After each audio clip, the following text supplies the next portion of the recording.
अस्सलामुअलैकुम अज़ीज़ तलबा व तालिबात, आइए इस वीडियो में हम देखेंगे कि धातों की तहसील किस तरह से होती है। दरअसल हमने देखा कि आमतौर पर धातें तीन तरह की होती है, यानी तामुली सिलसिले में धातों को तीन हिस्सों में तकसीम किया गया है।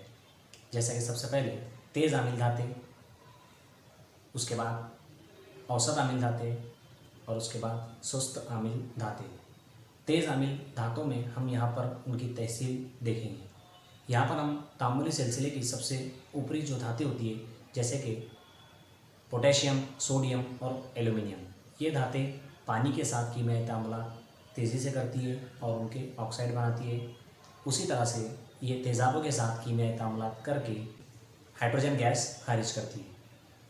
उसके बाद यहाँ पर इनमें ये हम देख सकते हैं कि इनमें इलेक्ट्रॉन होने की सलाहियत बहुत ज़्यादा होती है, इसीलिए वो मज़बूत बारदार आयन का रुझान रखते हैं।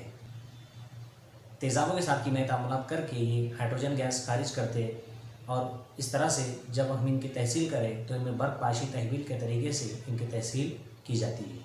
हमने देखा कि एल्यूमिनियम, सोडियम ये तेज़ आमिल धातें हैं। तो सबसे पहले हम यहाँ पर देखेंगे एल्यूमिनियम की तहसील दरअसल ये दो तरीके से अंजाम पाती है।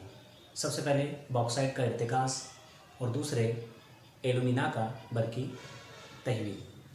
इसके बाद हम देखेंगे औसत आमिल धातों की तहसील। दरअसल औसत आमिल धातें लोहा, जस्त, सीसा और तांबा जैसी धातों को औसत आमिल धातें कहते हैं। ये सल्फाइड या कार्बोनेट की शक्ल में पाई जाती है, ये आज़ाद हालत में नहीं होती है।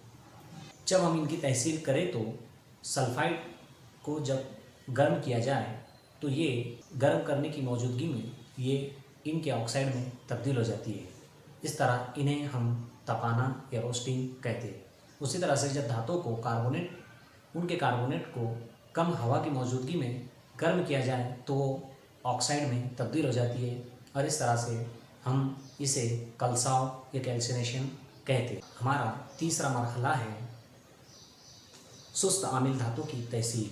सुस्त आमिल धातें जैसे सोना, चांदी या प्लेटिनियम होती है। दरअसल ये हमें आज़ाद हालत में मिल जाती है। तो चलिए देखते हैं हमारा अगला हिस्सा, धातों की तहसील।